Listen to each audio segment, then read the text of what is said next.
Well, today's a pretty landmark day in the war in Ukraine.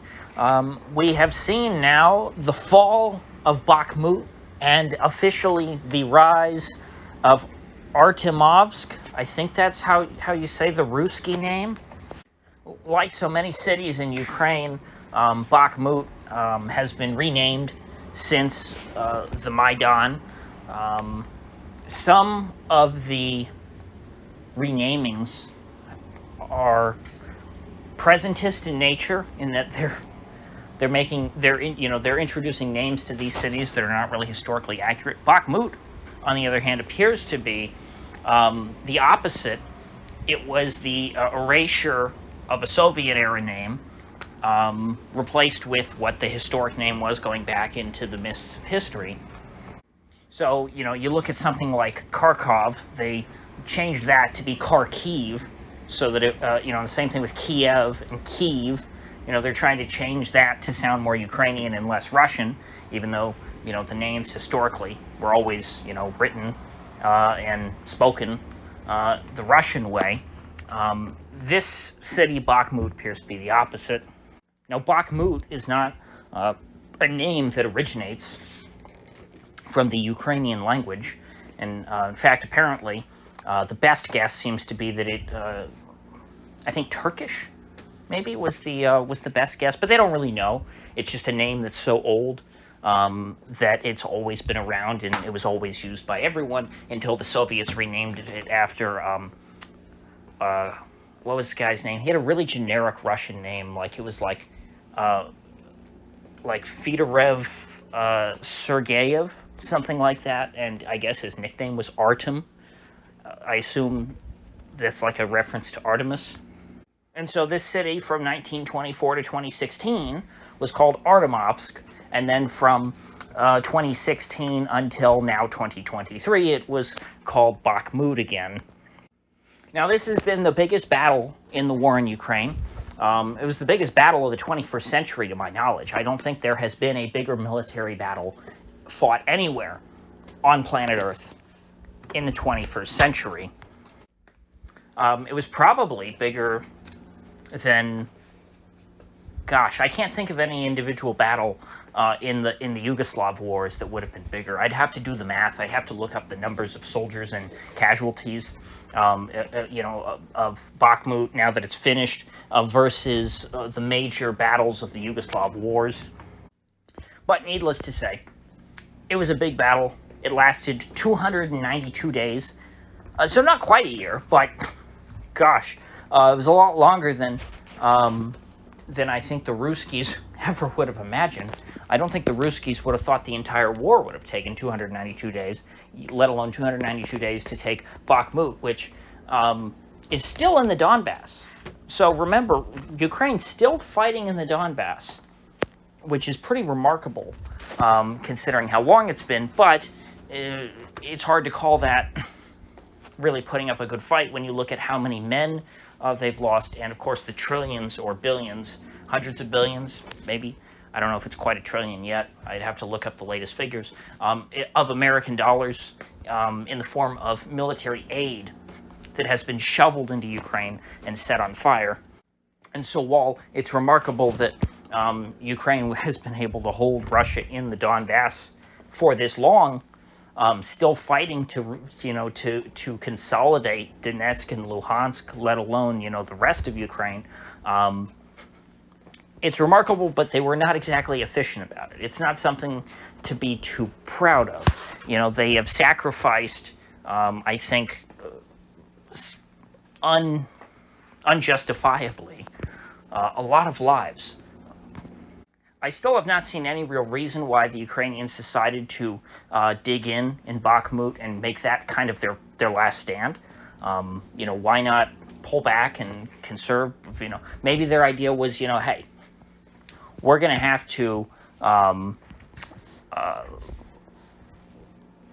face off the Russkies at some point. So why not? If we're going to do it anywhere, why not do it in Bakhmut versus anywhere else? I mean, it might have just been that simple. It might have been, Ukraine's strategy was just, hey, we're going to throw everything we have at the Russkies all at once, and it doesn't matter where it is. We're not going to conserve our forces until the Russkies are, knocking at the gates of Kiev. Now, interestingly, Bakhmut was also the site of this video that was put out by the leader of the Wagner PMC, Private Military Corporation, or whatever they call it, private military company, private military contractor. I guess that's what the C stands for. A few weeks ago, he put out this big video, condemning Putin and Lavrov and oh gosh, it was probably primarily the Russian head of the Russian military. I forget the guy's name. I can see his face in my mind. The mainstream media said that this guy's been whacked like 5 times. I can't remember now, but he condemned the Russian military leadership for not, supplying Wagner enough, and he was showing this pile of bodies and saying these men are dying and we're losing, and all is lost unless the Russkies step up and supply us. And then here we are, like 4 weeks later, and they've won. I don't know. It seems a little strange. Was he out of touch? Was that video just really effective, and the Russkies saw it and they said, "Oh my gosh, we gotta help out Wagner," and then Wagner got what they needed, within a few weeks, and they were able to win the battle. I don't know. That seems a little strange to me. I almost think at this point, just because I second guess everything now these days, that was like a Russian psyop. Them saying, "Oh my gosh, we're about to lose." Now I don't know what the purpose would have been of convincing everyone that Wagner was on death's door and about to fall, and that Ukraine was about to, push the Russkies out of Bakhmut forever. I don't know what the advantage of that was, because, if they actually were winning on the ground, you would think, well, that would be evident. I wasn't following the battle at that point, so I wasn't looking at it. I mean, if I was, maybe I would have been able to say back then, hey, this is strange. Why is Wagner talking like this? Because they're winning. I really don't know, because I do not do battlefield analysis. It's so over my head, I don't even try. There are channels that do that, like Military Summary is the one that I see most commonly cited. Seems to be like a pretty straight shooter. So go watch Military Summary if you want stuff like that. I don't know about that. All we know is that Bakhmut, now Artemovsk, is in the hands of the Russkies. And I don't see that changing anytime soon. I don't see that changing ever, because that just doesn't seem to be the way that Ukraine has been waging this war. They have been putting... they've not been holding back. They've put everything they had into a full frontal defense. And so it will be interesting, now that the battle for Bakhmut is over. Will Ukraine continue to be able to put up as strong of a fight in every successive city? Is this like a dam breaking, or will the next city that Russia marches towards, are they going to see just as fierce of a battle? As long as the Americans keep up the weapons supply, as they saw in Bakhmut.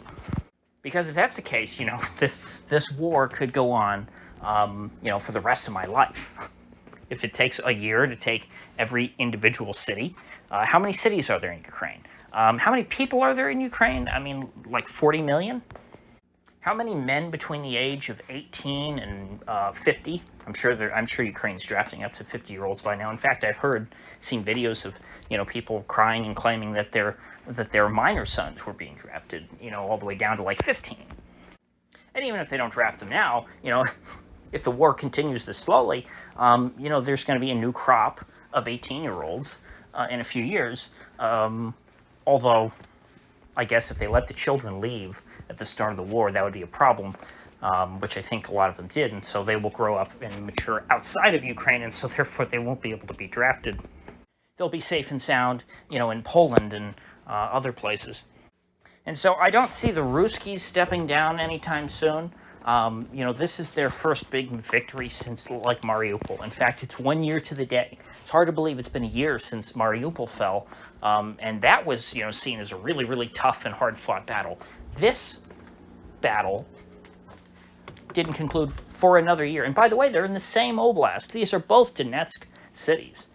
They're both in Donetsk Oblast.